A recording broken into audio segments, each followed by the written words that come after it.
Good evening, this is All India Radio Kohima. I'm Ningninem Hangsing with the Evening Bulletin. The headlines: India kickstarts International Year of Millets 2023 with focused activities. India assumes chairmanship of the Wassenaar Arrangement. Union Minister of State for Science and Technology Dr. Jitendra Singh says 2023 science vision will define India at 100 in 2047. And Assam Chief Minister Himanta Biswa Sarma says delimitation process will safeguard the interests of the indigenous people. And now the news in detail. India kick-started the International Year of Millets IYM 2023 with focused activities being undertaken by central ministries, state governments and Indian embassies. The Department of Agriculture and Farmers' Welfare has taken a proactive multi-stakeholder engagement approach to achieve the aim of IYM 2023 and taking Indian millets globally. Ministries, states and Indian embassies have been allocated focus months to carry out various activities for promotion of IYM and increase awareness about benefits of millets for the consumer, cultivator and climate. Activities related to IYM for the month of January will be kick-started by the Ministry of Sports and Youth Affairs.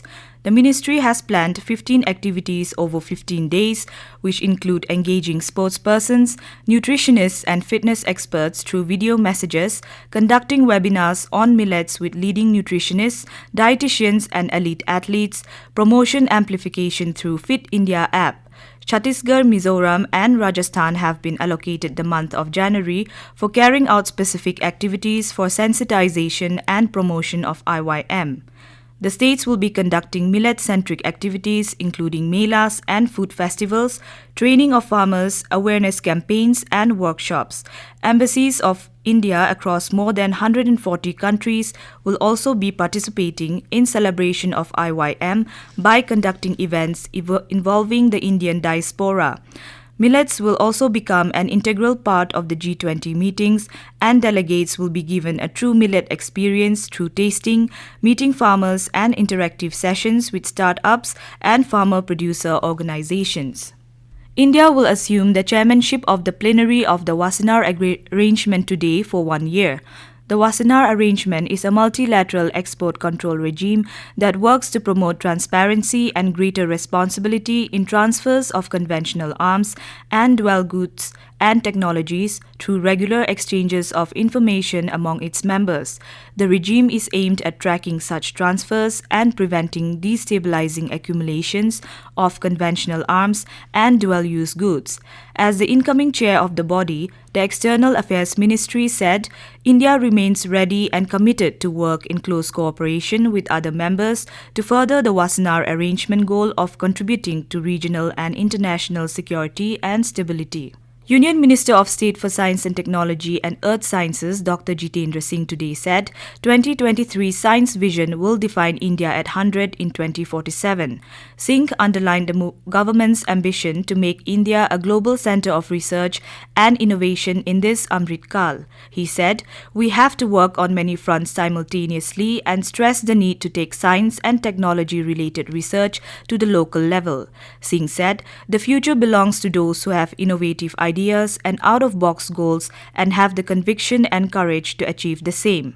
The minister emphasized that today we have a prime minister who not only thinks out of the box but inspires 130 crore Indians to take decisions with courage of conviction. Assam Chief Minister Himanta Biswa Sarma has said that the delimitation process would safeguard the interests of the indigenous people of the state. The Chief Minister said that delimitation process would be a non-political exercise based on data. He hoped that through this exercise, the rights of the Assamese people could be safeguarded in the coming days.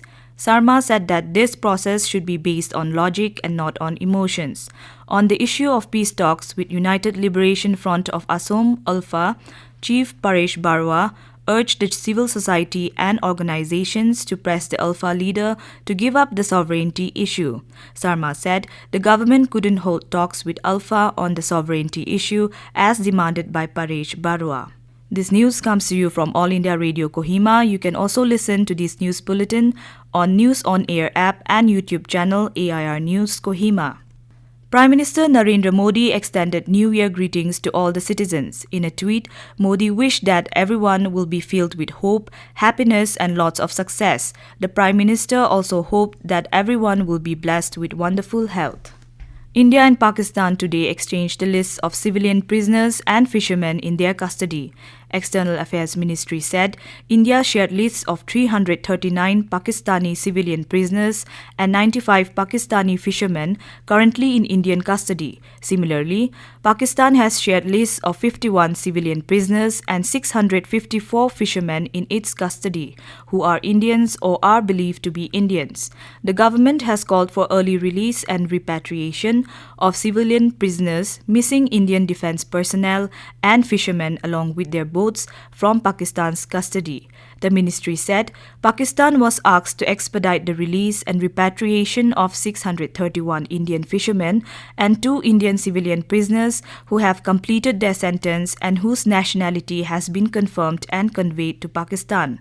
In addition, Pakistan has been asked to provide immediate consular access to the remaining 30 fishermen and 22 civilian prisoners in Pakistan's custody who are believed to be Indians.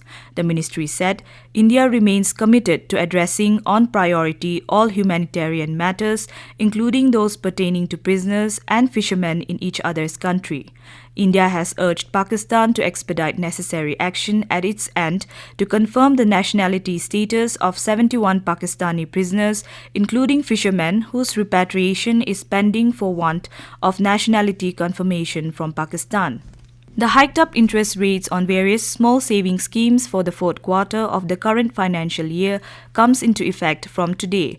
The interest rate of 5-year National Savings Certificate has been increased to 7% from 6.8%. The Finance Ministry said the interest rate on Senior Citizen Savings Scheme has been increased to 8% from 7.6%. The monthly income account saving has also been increased to 7.1% from 6.7%. The interest rate on Kisan Vikas Patra will now be 7.2% and will mature in 120 months. The interest rate of small savings deposit of 1-year time period has been increased to 6.6% from 5.5%. However, the interest rate on Public Provident Fund Scheme, Sukanya Samriddhi Account Scheme and Savings Deposit have been kept unchanged. Meanwhile, the Reserve Bank of India has mandated banks in the country to renew their locker arrangements with the existing locker customers by today. All the existing locker depositors are required to furnish the proof of eligibility for a renewed locker arrangement. They are required to sign a renewal agreement before the specified date. A total of 265 new cases of COVID-19 have been reported in the country during the last 24 hours. The recovery rate is currently at 98.8%. India's active caseload currently stands at over 2,706 and it is at 0.01%. Union Health Ministry said more than 64,000 vaccine doses of COVID were administered during the last 24 hours under the nationwide vaccination drive. So far, 220 crore 10 lakh vaccine doses were administered across the country. And now to end the news, the headlines once again. India kickstarts International Year of Millets 2023 with focused activities. India assumes chairmanship of the Wassenaar Arrangement. Union Minister of State for Science and Technology Dr. Jitendra Singh says 2023 Science Vision will define India at 100 in 2047. And Assam Chief Minister Himanta Biswa Sarma says delimitation process will safeguard the interest of the indigenous people. That is all we have in this evening news bulletin. Have a pleasant night.